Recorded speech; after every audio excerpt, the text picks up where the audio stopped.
Hey, how's it going, you guys? This is SpideyDeco64 back here once again with another Bad Batch episode review. So, we are now getting into the second half of the Bad Batch series. We pretty much have had seen a first run of the series, and now we are getting into the nitty gritty of the show. Well, not nitty gritty. We're not really getting into too much stuff. However, though, we're getting close to basically, the end, or we're getting there. We're halfway there, and all that sort of stuff. So, with that being said, let's just get into the video itself. So, this episode. First off, I wanted to say I did enjoy the episode for what it was, and I'll talk about that when we'll get to it. However, though, I do want to address kind of one thing, and that is I knew that this episode wasn't going to be really good as as the last two episodes, The Clone Conspiracy and Truth and Consequences. This episode is titled, what was it titled again? Shoot. Sorry. This episode is titled The Crossing. Yes, I now remember. Okay, so The Crossing. So it's been about, I don't know, some time. I'm getting into the recap, by the way. We are now, of course, on another mission on another planet that Sid has sent the three boys and the girl to this planet to mine this substance. I forgot what it was called. I'm just gonna call it uranium because I don't know why I don't know why I just called it uranium. Yeah, the yellow substance that they're mining for. I don't know. It's something for Sid and all that sort of stuff. We'll talk about Sid in this episode. So to recap the episode here, the Bad Batch, of course, as said before, are off to this really desert sort of planet. It looks basically like Arizona or like Utah, which, I mean, it doesn't look all that visually striking. But anyways, let's kind of talk about the episode in general here.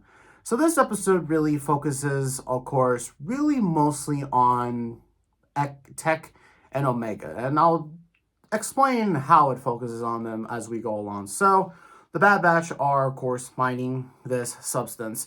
And then what happens here is that their ship then gets stolen. Yeah, the Havoc Marauder gets stolen, which, I mean, let's be kind of honest here. I mean, something like that was bound to happen in Star Wars. I mean, how freaking Mando used to leave the Razor Crest out just in the middle of nowhere. And I'm surprised no one has stole it. Well, someone put a tracking device on it, but hell, that's besides the point. But anyways, though, talk about this episode. Yeah, the Bad Batch are basically stuck on this Utah or Arizona planet and all that sort of stuff. And they have to find a spaceport, and they're able to calculate one about south from where they are. However, though, they have to, get there fast because of a storm that's coming along, or like a dust storm and all that sort of stuff. And so what then basically happens is during, their journey, they have, the freaking uranium and all of them and all that sort of stuff. However, though, they are then met by a stampede going through a canyon straight out of the freaking Lion King, man. Yeah, so the Bad Batch have to get up to higher ground because hell, those freaking the herd full of space deers, let's just call them space deers or space. Damn, I do not know nature. Fuck.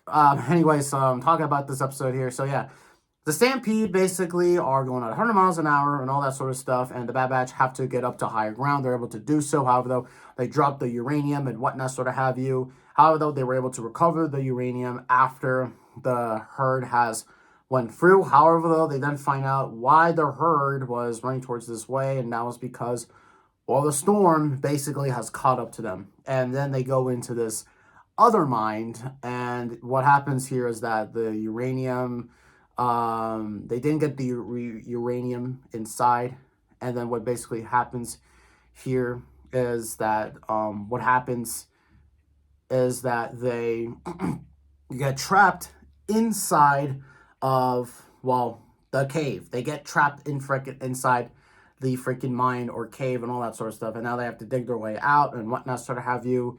And, well, right really around here is when the Bad Batch crew then start bickering. Omega, or, Wreckers basically say, oh, this wouldn't happen if we wouldn't have, basically.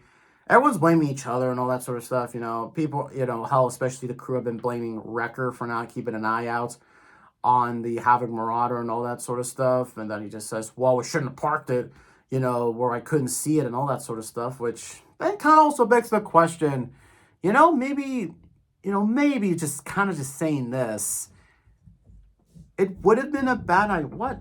I don't know what my mom's doing back there. But anyways, talk about the episode here, though.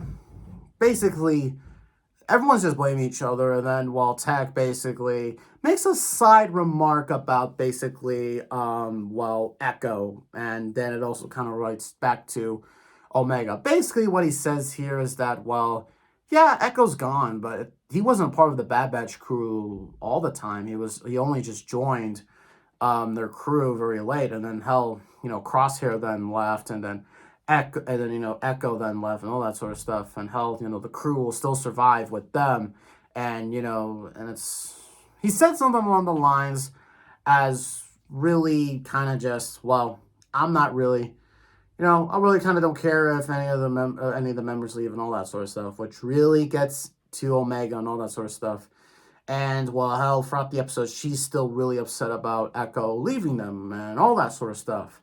Albeit Echo had a really good reason to leave because, first of all, of course, Echo wanted to help clones. However, the Bad Batch didn't want to even help clones at all. They were just doing their own thing, and they didn't want to take action and all that sort of stuff. And, that's just a really, I don't know, it's just, I really just, thing about Omega here and what's kind of frustrating about her here is that really she's a kid in a man's universe. That's really what I'm trying to say here. Now, of course, it's really understandable considering that Omega really, this is the closest thing she's had to a family.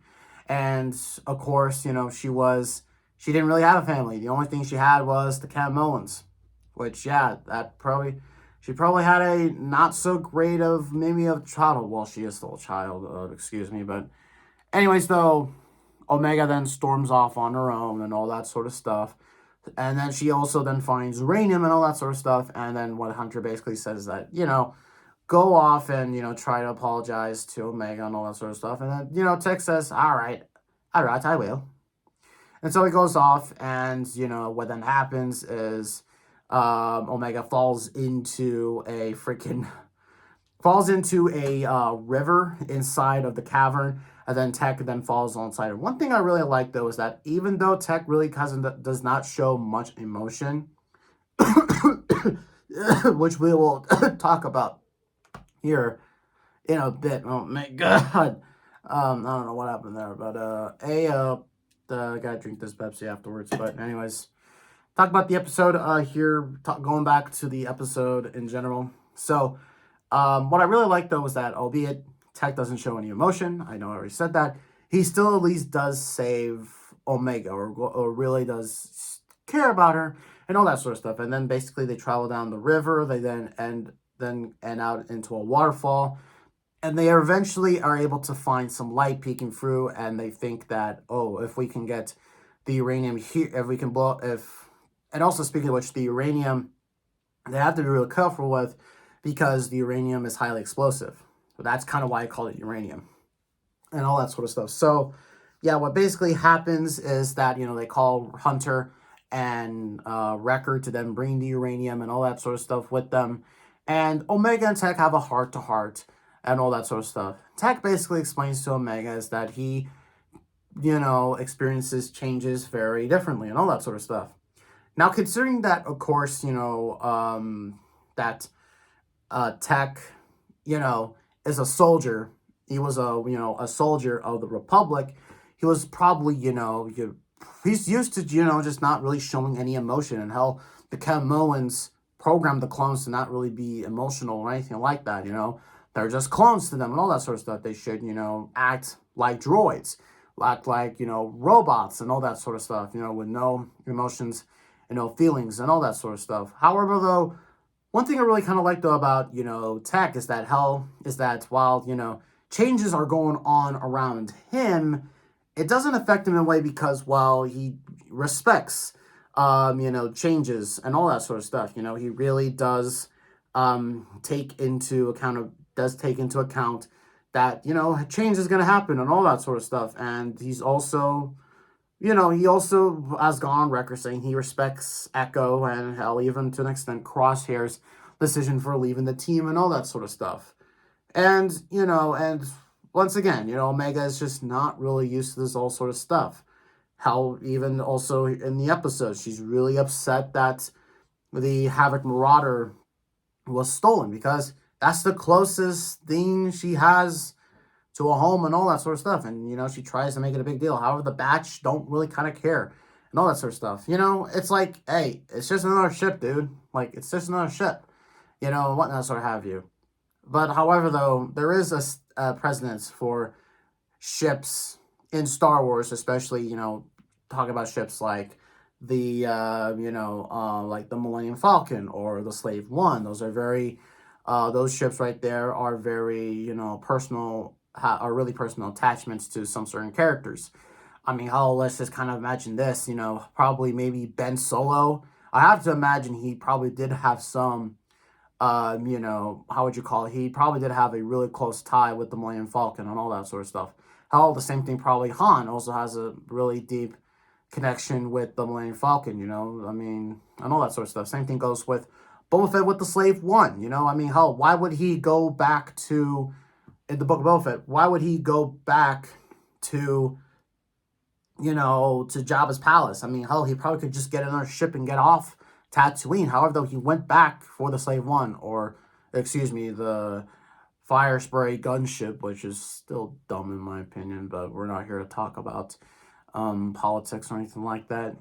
So, yeah, Omega, really, while she could be really annoying at times, this is really a good character, really kind of interesting character development for both Tech and really Omega. And maybe by the end of these guys' journey, maybe Omega will fully grow up and understand more about the galaxy. And heck, maybe even Tech can maybe have a little bit more empathy, or maybe can, be a little bit more, I guess, not so robotic and not so stiff. Loosen up a little bit. He can probably, loosen up a little bit when it comes to all this sort of stuff. I do hope, we see that sort of stuff. And yeah, and really, that's the really kind of the cool thing is that, these guys, while the Bad Batch, I have really talked down on this series for, and all that sort of stuff. However, though, it's moments like these that I actually really like.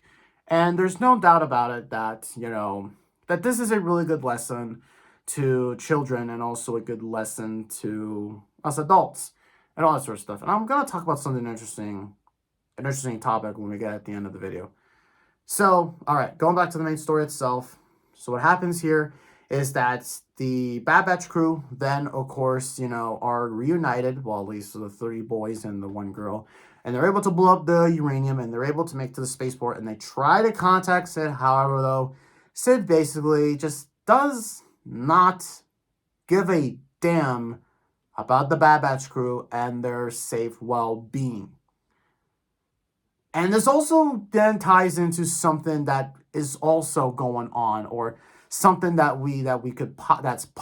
that could be a possibility of happening, and that is Sid going to betray the Bad Batch, or is she setting them up for something? And I mean, I have to really agree with a lot of people, but I just do not like Sid and all that sort of stuff. I just don't like her. I mean, she's just incredibly just a bitch to the Bad Batch crew and all that sort of stuff. And let's just kind of talk about the Bad Batch here too. But Sid is really shady. And honestly, I just don't understand why that they're really still with her. And honestly, let's just kind of just say this. The Bad Batch are just kind of dumb in this instance.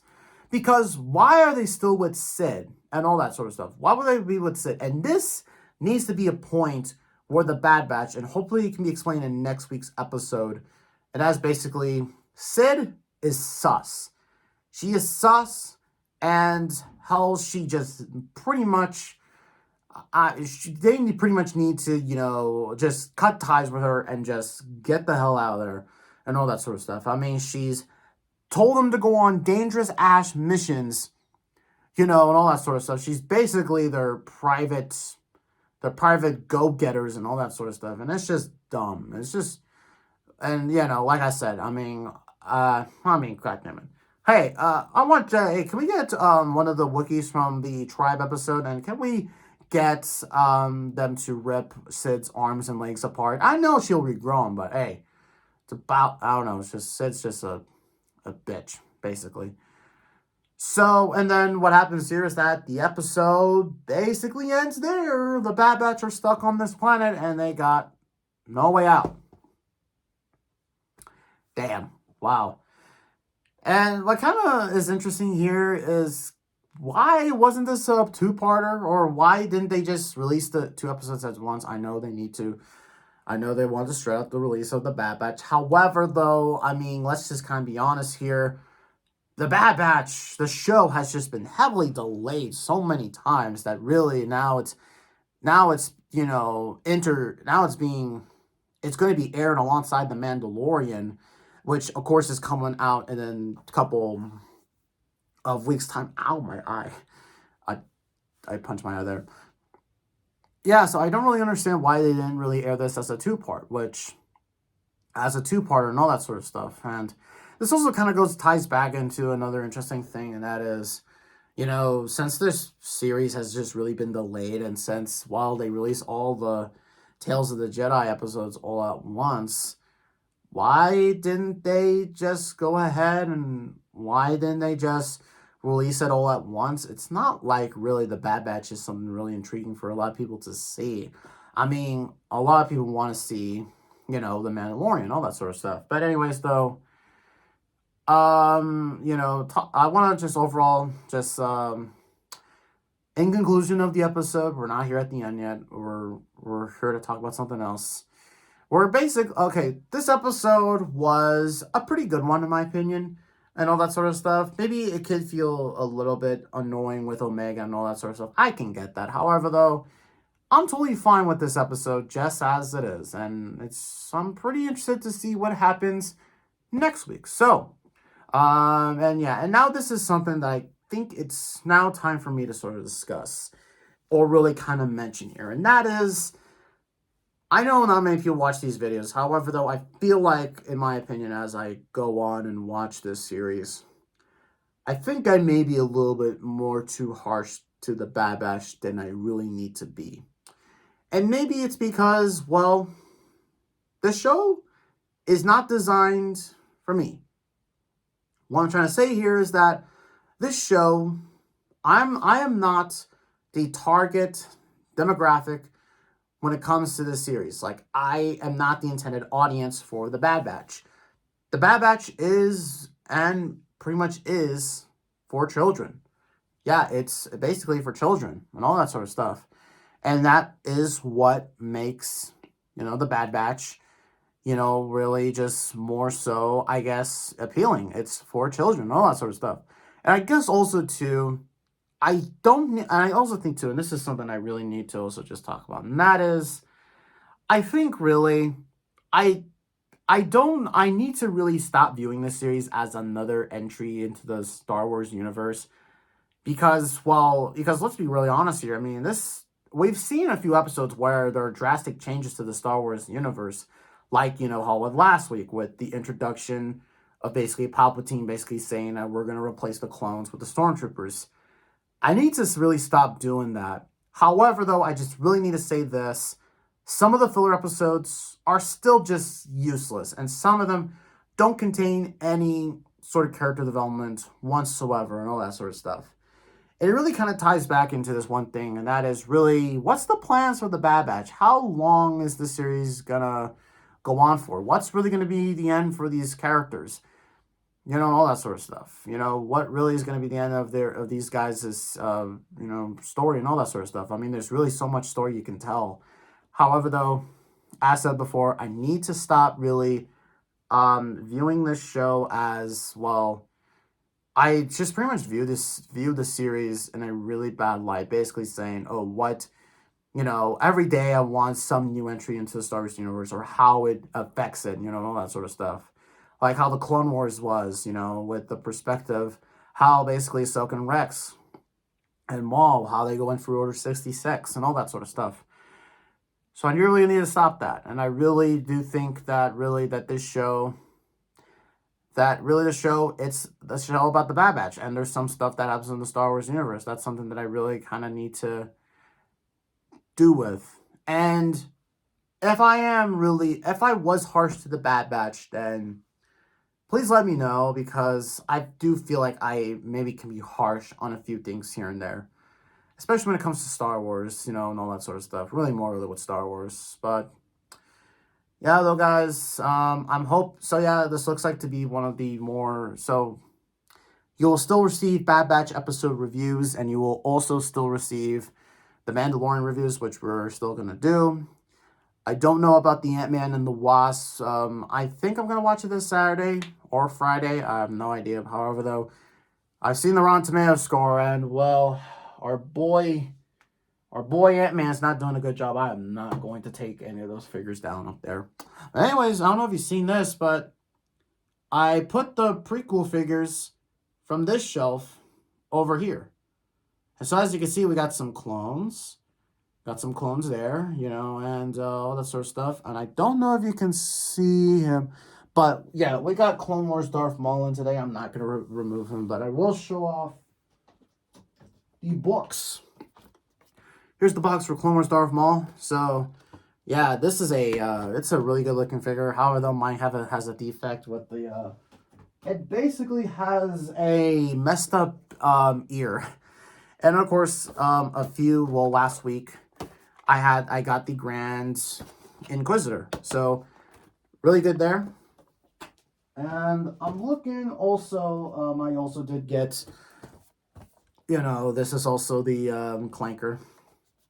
So, yeah, there is that. And, well, yeah, my next Black Series purchase most likely looks like to be, Aayla Secura from Attack of the Clones. So that's going to look pretty cool here. I don't know where I'm going to put her. I'm going to have to decide that. So, anyways, guys, this video is going on way too long. And, well, I got to go to sleep because I got to wake up tomorrow early for work and stuff. So, thank you all so much for watching, and we will see all of you in the next video.